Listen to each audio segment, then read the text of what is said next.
You're listening to dkitalk.com.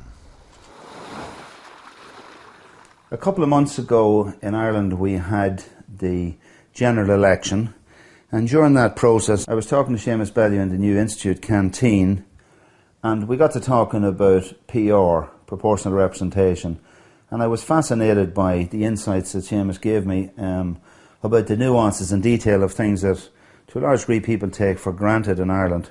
So I'm joined by Seamus to maybe discuss some of the intricacies and otherwise of PR. So just to say, I mean, what's the difference? What's so important about PR, or what sort of variations, Seamus, are there on voting? Yeah, I suppose people, when they vote here in the Republic, they're used to going into the polling station and you kind of put 1, 2, 3, 4, 5 in some order on the voting paper, and a result for the election comes out of the process eventually. Now, over in England, you're familiar with the first past the post system, and you just go in and you put an X beside the candidate's name. Sorry, just to clarify that, if there's 20 candidates, you put X for the person you want, is it? In England. Just for one person? For one person, yeah. It's first past the post. Even though there's, say, 3 seats? Well, in England, in the constituencies, there's usually only 1 seat. All right, Isn't that right? Right. So your vote, that's the person I want. I'm not worried about anybody else. Yeah, that's right. Yeah. So, in a sense, if the English system was applied here in the Republic, I know some people wouldn't like it, but if the English system was applied here, Fianna Fáil would probably end up with 70% of the seats. Right. Just to recap, PR stands for proportional representation. Exactly, yeah. And what would you define that as meaning, in simple terms? Proportional representation would, in simple terms, mean if 30% of the people prefer Fine Gael, 10% of the people prefer Labour, and the other 60% prefer Fianna Fáil, that sort of a result will come out of the process. In the number of seats. In the number of seats. Whereas in England, the larger party would get a lot more seats, in a kind of a disproportionate sense. So it's really using some sort of mathematical sorting of preferences in order to get the required view of the people. Is that correct? The intention behind it? Yeah, pretty much. Has PR always been the way people voted in Ireland from the inception of the state? I'm not too sure of that. It's been pretty much... all I can recall is... But in our lifetimes, that's been... Oh, yeah, definitely in our lifetime. Right. There was actually a referendum in 1959 where Fianna Fáil, as we already mentioned, sort of saw that if they had the English system, they would do much better. So they actually had a referendum to do away with PR in 59. And the interesting thing was the election was held the same day, and the people actually voted to keep PR against Fianna Fáil's wishes, but at the same time they actually voted them into government on the same day. Which is which is an example of how intelligent the electorate were at that time, isn't correct. it? Because a lot of fears are often expressed that if you run a referendum at the same time in the election, that they will interfere with each other. Exactly, yeah. Well, there's the whole thing, you hear it around election time, they talk about the sophisticated electorate, but maybe we'll tease out some of the ideas to sort of, maybe to find out that part of the electorate are not as sophisticated as we think they are. Well, just to recap then, so in Ireland we're normally talking about a constituency where there could be, for example, 3 seats. Yeah. There could be 20 candidates. Correct. So when you go into the electoral booth, at the moment we're still in a manual arrangement, you get a sheet, now we have pictures and names on them, and you vote 1, 2, 3 in order of your preference. Exactly. And you don't have to put, just from a practical point of view, do you have to put a number after everybody? Or? No, you don't, no. Actually, you don't have to use numbers at all if you don't want. You could go in and put an X beside the first candidate and just do nothing else. And then that would be regarded as a vote for that person. As long as you don't put a couple of X's. As long as you don't put a couple of X's after different candidates. Because then you'd spoil your vote. You'd spoil your vote. And that's interesting too, because actually during the electoral counts, as I've learned, lots of people, I would have realised in the last election, I'm left-handed, but I was confused, and I was standing in the election, I was confused as to which side of the page I should write my numbers on. And then when I saw during the count the number of ballot papers, often people write on the left and the right, and there's a discussion then about whether a vote is valid. But essentially, if it's relatively clear that you meant 1 for that person, 2 for that person, 3 for that person, it's accepted as a valid vote. That's right.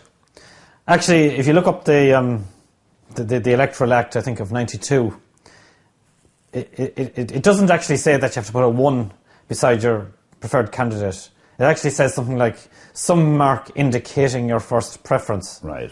So if you actually went in and you put number 5 beside Liam O'Gogan, and you put number That'd 6... be very high up, Seamus. And you put number 6 beside Seamus Bellew. Right. And you did nothing with any of the other names. Who would end up getting elected there? It would actually be Liam O'Gogan. Yes, because number 5 is a higher preference. Yes. And that's sort of accepted. And therefore, we've had a situation, there's 20 possible candidates, there's 3 seats. And now the process of PR is to try and work out who the people actually wanted to occupy those seats. Yeah? That's right, yeah. Right. So you're getting into the nuts and bolts of how the count is done. So the voter goes in and they vote, and they put 1 beside the candidate they most prefer. Then they put 2 beside the next candidate, and 3, and so on. Now, you don't have to vote all the way down along the sheet. Some people get confused. They feel that if they don't vote for all the candidates, that the vote is somehow spoiled. You don't have to do that. You can vote number 1 for one candidate and stop. That's accepted. You could vote 1 for one candidate, 2 for another candidate, and then stop. So you can stop voting at any time you like. And just another thing to throw in there, from my understanding of the way parties advise their followers, you'll often hear people saying that they were advised to just vote number 1 for one person and put nothing else down. Because in fact, how you put your 2, 3s, 4s can in fact have an unintended outcome from your perspective, which is hopefully what we're going to consider, yeah? Yeah. Well, that would be kind of a party thing. Yes. And there's the whole thing of party discipline, that you only vote within the party range type of thing. I suppose another thing is just an interesting thing, the way people vote. You could have some people and they go in and they would vote according to the party line. Let's say there's 3 Fianna Fáil candidates, so they'll vote 1, 2, 3. Other people go in and they vote along geographical lines, so they would vote for all the Dundalk candidates.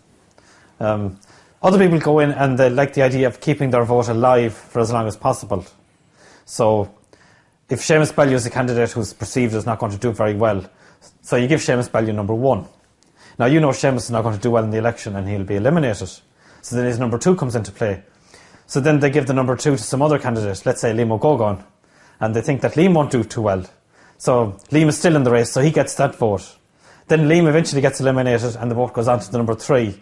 So some people specialise in keeping their vote alive for as long as possible. And when we got into the conversation, I think what interested me is that is how I simplistically assumed that it was. That if you looked for the person who was least likely to get elected and you gave that person your number 1 and you worked around it, your vote would keep active a lot longer. Correct. As you explained to me some of the nuances, it was actually a little bit more complicated than that.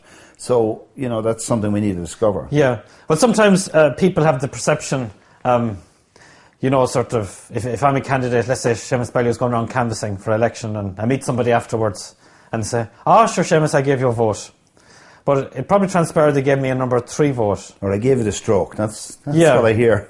But in a sense, sometimes people think they're giving a vote. If they give a number 3 to Seamus Bellew, that number 3 possibly never came my way, so it was no use to me. So they actually didn't give me a vote. They gave me a preference, which would say the number 1 candidate that they voted for, if they were eliminated or had a surplus, then the vote might help me later on. But all you can say is you gave a number 1 vote to such and such. That's definitely effective. That's the only one actually worked in the way in which you intended. Exactly. Right. And after that you give preferences. And it depends on other people and other situations whether your vote will come back in later. So you only give further preferences. Okay, so after that introduction, Seamus, I think what we're going to try and do here, and we know this is an audio recorded format, we're going to try and talk through a typical example voting scenario, right? And again, if any of our listeners would like to follow this down, you can get a pen and a piece of paper and just write these notes down for yourself. It might help. And again, you can play it back because in a lot of these details, you might need to play it back to get the big picture. Yeah. But we'll use that to try and demonstrate some of the, I suppose, the introductory levels and then maybe some of the complications and sophistications there, right? Yeah. Well, we'll take it easy and we'll repeat some numbers if they need to be repeated. And we won't bombard people with too many numbers. I suppose the first thing is we've got a constituency, and for example, let's say we've got 3 seats, and 20,000 votes. The first thing to be decided is the quota. And the quota is the number of votes that a person needs to be elected.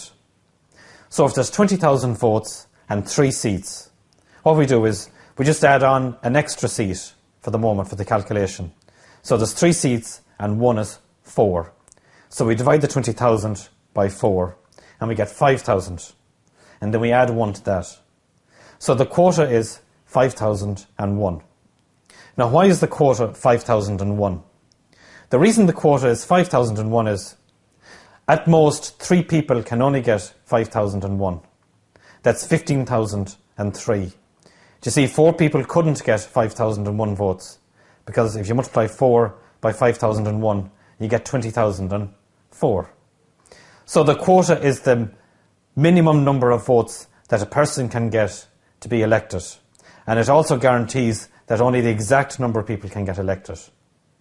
Just to clarify one thing also in that, Seamus, that when we talk about these 20,000 votes you mentioned as your sample, yes, these are what we call the number of valid votes. Correct. So these are votes, firstly they go through, and anything that's invalid votes that are not, ballot papers not correctly, they're full. So we're left with 20,000 valid votes. Correct. We had 3 seats. Yeah. We divided that by 4. We got 5,000. We added 1 vote and said, you must get 5,000. Whoever gets 5,001 cross the line and gets a seat. Exactly. Right. So maybe we'll do another example just to reinforce it. Supposing this time the constituency had 4 seats and 10,000 votes. So what we do is we divide the 10,000 by 5 and we get 2,000 and we add 1 to that. So the quota for that constituency is 2,001. So that's now, when you sit down now, the candidates are now looking at the board and say, that's the figure I have to get. Correct. 2001. That's right. Yeah. And we start counting. So how does the count proceed? Well, the first thing is the people at the count centre just sort the papers out. They unfold them and that type of thing. And when that's done, then they sort the votes looking at the number ones. And just to recap here, I suppose, to put some visuals on it, the last count that took place in 2007 in County Louth took place in the Institute of Technology in Dundalk, in the multi-purpose centre. So we're talking about a fairly big space with, possibly up to 100 people working in the count. That's right. Literally carrying, it might have been up to 70 or 80,000 ballot papers in Louth. And the first thing they have to do is literally take them out of the boxes. Correct, and unfold them and put them onto a table. These things are in A4 size. And we're just dividing them into bundles of specific numbers, I presume, first. Right. Well, what they did initially, it's only in a sorting thing, because people fold the papers all sorts of ways. They just unfold them and put them in an order and put them in piles. Right. And then when that's done, they start sorting them. So in that election, we say all the votes that Dermot Ahern got that said number 1 Ahern, they were all put into bundles for him. All the votes that said Fergus Dowd number 1 were put into bundles for him, and so on for all the other candidates. So basically what we're doing is whatever number is 1 on the ballot paper is put into that person's bundle. Exactly. Right? Correct. Okay. That's and right. you can only go into one bundle at that point. You can only go into that bundle at that time. Yeah. And then the count, how many papers Dermot Ahern got, how many papers Fergus O'Dowd got, how many papers Ger Nash got, and so on. And again, actually, for our listeners, they repeat these counts again and again. These are handled numbers and numbers of times to get a level of accuracy here. Yes. So it's not just that they're counted once, because, I mean, it's very easy in a manual count to get things wrong. But, I mean, numbers of different people count them. So there is a level of accuracy there. Correct. And I think they put them into bundles of either 50 or 100. So you have all these bundles for Dermot Ahern, and they're sort of staggered, that there's 50 in that bundle, 50 in the next, and so on. And maybe they're rechecked. Somebody else will come along and just check that there's 50 in each bundle again. Right. So at the end of that process, we're very confident that Dermot Ahern has got so many votes. In Louth, as it happened, nobody reached the quota at the end of the first count. So the next stage then was to organise the second count. And what we do is we look at the candidate that had the least number of votes. And that person is now eliminated from the process. You've been listening to dkitalk.com.